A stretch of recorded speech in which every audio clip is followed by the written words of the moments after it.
YouTube channel. ඔන්න මගේ දෙවනි වතාව තමයි මේ විදිහට දිග වීඩියෝ එකක් අරගෙන එන. මේ වීඩියෝ එකෙන් මම අද හදන්න යන්නේ ආප්ප. හැබැයි විශේෂ විදිහකට. මොකද දන්නවද විශේෂත්වය? අපි ආප්ප කන්න ආස වුණත් අපි පිටරටක ජීවත් වෙන හින්දා අපිට ඒ වෙලාවට අවශ්‍ය කැකුළු හාල් ඒ වගේම ආප්ප තාච්චි අපිට හොයාගන්න බෑ.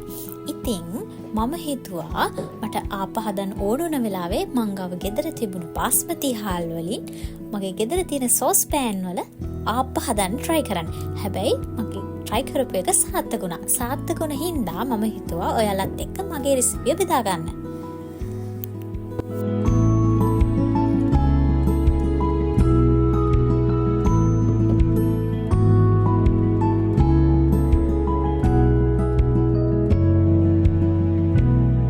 මම කෑම හදන්න උගන්නන channel එකක් නම් නෙවෙයි කරන්නේ.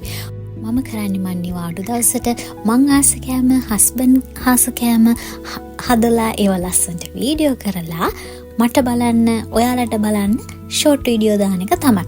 මේක මං හදපු විශේෂ රෙසිපියක් හින්දා තමයි ඔයාලත් එක්ක මේ විදිහට රෙසිපියත් එක්ක බෙදා ගන්න හිතුවේ.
ලංකාවින් අයට නම් බාස්මති පාවිච්චි කරලා තේරුමක් නැහැනේ. එයාලට කැකුළු හාල් වලින් මේ රෙසිපිය ඒ විදිහටම කරන්න පුළුවන්. ඔයාලා try කරලා බලන්න.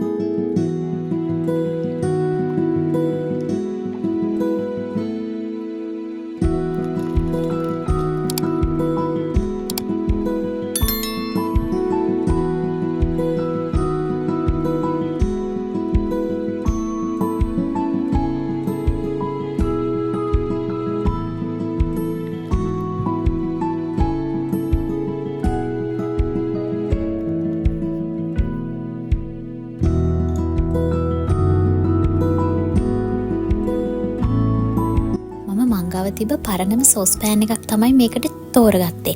මම චූටියේ වගේ හදන්න try කරා. ඒක හරියන්නේ නැහැ. ඒ නිසා මම මේ පෑන් එක තමයි තෝරගත්තේ. මේ පෑන් එක එතකොට මට මේක වැරදුනත් අයින් කරන්න පුළුවන් නේ. හැබැයි මං හිතුවටත් වඩා හොඳට ආප්ප ලස්සනට ආවා.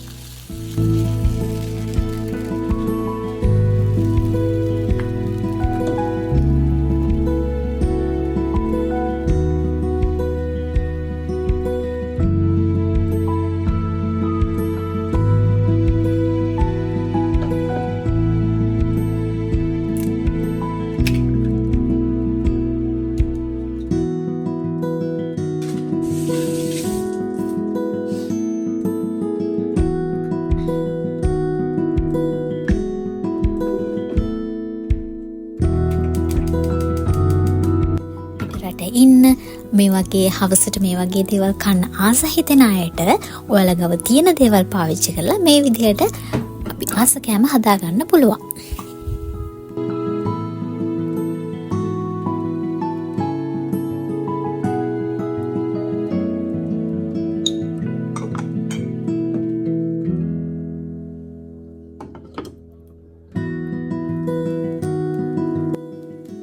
කිව්වට මේක හැඩේ නම් ටිකක් වෙනස්. මොකද මම සෝස් පෑන් එකේනේ හදන්නේ. ඒ වුණාට මේකේ රස ලංකාවේ විදිහටම ක්‍රිස්පියට ඒ විදිහටම තිබුණා.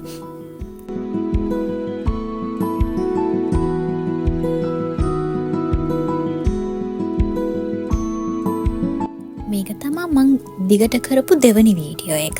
මීට කලින් ට්‍රැවල් බ්ලොග් එකක් කරා. ඒක දිහින් බලන්න. එහෙනම් ආයෙත් අලුත් මේ වගේ වීඩියෝ එකකින් හම්බෙනකම් ඔයාලා හැමෝටම බයි බයි. ඔයාලත් මගේ රෙසිපිය try කරලා බලන්න.